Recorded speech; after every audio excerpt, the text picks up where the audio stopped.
College students nationwide are seeing the long-term effects of virtual learning in their test scores. Many students who ended high school virtually now report feeling behind in the classroom.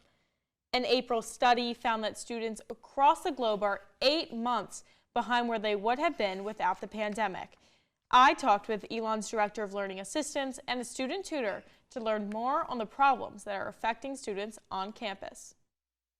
I feel like the amount of students who feel hopeless will just increase over the next couple of years as students recognize this learning loss. Sophomore Danielle Da Silva is a calculus tutor. She says she sees a large effect on students' learning in her appointments alone. Getting back into the habit of having to study, of not always having your notes with you, is something that a lot of people have really struggled with. Elon's Director of Learning Assistance, James Holsinger, says he's worried supply might not meet demand. I always fear that. It doesn't usually or almost never happen for us, but it could. And we keep track at the end of the semester, or at the end of academic year, we always look very closely to see what were our courses that we had the highest usage in. What is our, how many tutors do we have employed coming into the next year to meet that?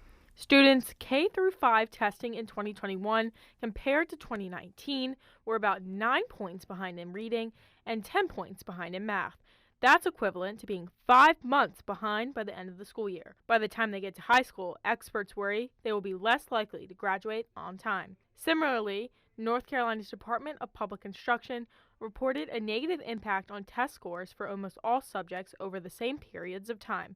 Da Silva says because of these struggles, her tutoring schedule is fully booked. It's a lot of pressure, but at the same time, the tutoring supervisors do a good job of reminding us that it's not our job to ensure that a student does well. It's simply our job to help them. Holsinger and Da Silva agree that tutoring is a way you can help refresh your memory and relearn material. If you are struggling with the class and are feeling the impact of the pandemic on your learning, you can meet with a tutor by going to the Cohensberger Learning Center website.